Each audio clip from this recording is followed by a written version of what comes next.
부상의 모든 해답 마에스트로. 안녕하세요, 여러분. 오늘은 다소 무겁지만 중요한 주제를 다루어 보려고 합니다. 정신질환으로 고통받는 환자들이 안타깝게도 치료 중 고의사고로 사망한 경우 그로 인해 발생하는 보험 분쟁과 병원의 민사적 책임에 대해 이야기하려고 하는데요. 우울증, 정신질환 등으로 인한 사망, 사건은 개인과 가족에게 큰 충격을 주는 비극이지만 이러한 상황에서 보험금을 청구할 수 있는지 여부, 그리고 병원 측의 책임에 대해 많은 분들이 궁금해하십니다. 이러한 문제들은 잘못된 정보나 오해로 인해 피해를 입을 수 있는 만큼 정확하게 이해하고 대비하는 것이 중요하죠. 또한 이러한 문제는 우리가 사회적으로 얼마나 정신건강 문제를 중요하게 여기는지에 따라 다르게 접근할 수 있습니다. 사회적 인식과 제도의 변화가 필요한 만큼 개개인이 이러한 상황에서 어떻게 대처할지 명확한 정보를 제공하는 것이 중요한데요. 정신질환으로 인해 사망에 이르는 환자들은 대개 자신의 상황을 스스로 통제할 수 없는 상태에 놓여 있습니다. 이러한 상황에서 발생하는 사건은 단순한 개인의 선택이 아니라 정신적 고통과 절망의 결과일 수 있는데요. 그렇기 때문에 이러한 상황에서 보험금 청구가 가능한지, 또 병원 측의 관리 책임이 어디까지인지 명확히 하는 것이 매우 중요합니다. 정신질환 환자와 그 가족들이 법적, 경제적으로 보호받을 수 있는 방법을 찾아야 합니다. 오늘 영상에서는 개인보험 사망보험금 분쟁의 핵심과 병원의 민사적 책임, 그리고 어떻게 대응해야 하는지에 대해 알아보겠습니다. 끝까지 시청하시면 여러분이 놓칠 수 있는 중요한 정보를 얻으실 수 있을 겁니다. 특히 이러한 문제들이 발생했을 때 어떻게 대응해야 할지, 그리고 전문가의 도움을 어떻게 받을 수 있는지에 대해서도 자세히 설명드리겠습니다. 먼저 개인보험 사망보험금에 대한 분쟁을 살펴보겠습니다.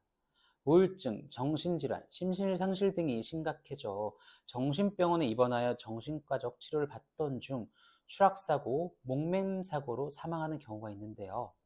이런 상황에서 가장 큰 문제는 개인보험의 사망보험금 청구가 가능하냐는 점입니다. 일반적으로 개인보험의 경우 피보험자가 고의로 사고를 일으켜 사망한 경우에는 사망보험금을 지급받기 어렵습니다. 고의사고로 간주되기 때문이죠. 예를 들어 자의적인 사고 같은 경우 고의적인 행동으로 간주되어 보험금 수령이 어려울 수 있는데요. 그러나 중요한 점은 피보험자가 자유로운 의사결정을 할 수 없는 상태였음을 입증할 수 있다면 보험금을 수령할 가능성이 생긴다는 것이죠. 이 경우 피보험자가 정신질환으로 인해 사망했다는 사실을 명확하게 증명해야 합니다. 예를 들어 환자가 심각한 정신적 고통을 겪고 있었으며 스스로의 의사결정을 할 수 없는 상태였음을 의사의 진단서나 치료 기록을 통해 입증하고 법의학적 검토가 반드시 필요한데요. 이러한 과정을 통해 피보험자가 자율적 의지가 아닌 정신질환의 결과였음이 받아들여지는 경우에는 사망보험금 수령이 가능할 수 있습니다. 다음으로 병원의 민사적 책임에 대해 살펴보도록 하겠습니다. 정신질환이 심각한 환자가 병원에 입원해 치료를 받던 중 사고가 발생한다면 병원 측에서도 일정 부분 책임이 따르게 됩니다. 병원은 환자를 안전하게 관리할 책임이 있기 때문이죠. 이러한 책임은 환자안전법, 의료법 등에 의해 규정되고 있으며 안전사고의 예방 및 재발 방지를 위해 환자를 적절히 관리해야 할 의무도 있는데요. 따라서 병원은 환자의 안전을 위해 필요한 보호 조치를 소홀히 하지 않아야 하며 이러한 법적 책임을 다하지 못했을 경우 민사적 손해배상 책임을 질 수 있습니다. 병원은 환자가 안전하게 치료를 받을 수 있도록 적절한 관리와 감독을 해야 합니다.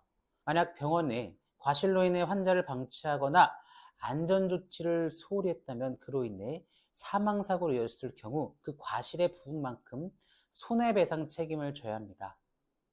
예를 들어 환자가 정신질환, 우울증 등이 심해 사망사고의 가능성이 있는 위험 환자였음에도 불구하고 이를 간과하고 적절한 보호조치를 취하지 않았다면 이는 명백한 과실로 간주될 수 있는데요. 실제로 여러 판례를 통해 병원이 환자를 충분히 관리하지 못해 발생한 사고에 대해 손해배상 책임을 진 사례들이 있습니다. 이러한 경우 환자 가족들은 병원의 관리소를 입증하여 민사소송을 제기할 수 있으며, 만약 유사한 사례에 대한 분쟁을 겪고 계신다면 마에스트로 법률사무소 변호사를 꼭 찾아주시기 바랍니다. 정신질환으로 입원 중 사망한 사고에 대해 개인보험의 경우는 어떻게 대응해야 할까요? 개인보험에 사망보험금을 청구하라는 경우 정신질환으로 인해 자유로운 의사결정을 할 수 없는 상태였음을 명확하게 입증하는 것이 중요합니다. 이를 위해 정신과 전문의의 진단서, 치료기록 등 구체적인 증거 자료를 준비해야 합니다. 또한 보험사 측에서 보험금 지급을 거부하는 경우 보험사 측 실무 경험이 풍부한 손해사정사의 도움이 반드시 필요한데요. 손해사정사는 보험금 산정 과정에서 발생할 수 있는 여러 문제를 정확하고 객관적으로 처리할 수 있는 전문가로, 보험사의 입장에서 뿐만 아니라 피보험자의 입장에서도 공정한 보험금 산정을 돕고 있습니다. 손해사정사의 도움을 받게 된다면 피보험자가 정신적 고통으로 인해 자율적 의사결정을 할 수 없었던 상태였음을 보다 체계적이고 신뢰성 있게 입증할 수 있습니다. 보험금 분쟁이 복잡하고 감정적으로 어려운 상황일수록 이러한 전문가의 조언과 지원이 중요한 역할을 합니다. 또한 병원의 책임을 묻기 위해서는 환자가 적절한 보호를 받지 못했다는 것을 입증해야 합니다. 이런 경우에도 법률 전문가의 조언과 도움을 받는 것이 매우 중요한데요. 특히 보험 전문 자격을 갖춘 법률사무소 마에스트로의 변호사는 이러한 민사적 책임과 관련된 법률 문제에 대한 전문성을 갖추고 있고, 복잡한 소송 절차를 체계적이고 신속하게 진행하는 데 큰 도움을 줄 수 있다고 말씀드리고 싶은데요. 따라서 이러한 문제들은 단순히 개인이 해결하기에는 매우 어렵고 복잡한 사안이므로 전문가의 조언과 지원을 받는 것이 필수적입니다. 오늘은 정신질환으로 인한 고의사고와 관련된 개인보험 사망보험금 분쟁, 그리고 병원의 민사적 책임에 대해 알아봤습니다. 오늘 영상이 도움이 되셨다면 좋아요와 구독, 알림 설정 부탁드리며, 보험금 분쟁이나 병원의 책임과 관련된 추가적인 궁금증이 있으시다면 연락 주시기 바랍니다. 감사합니다.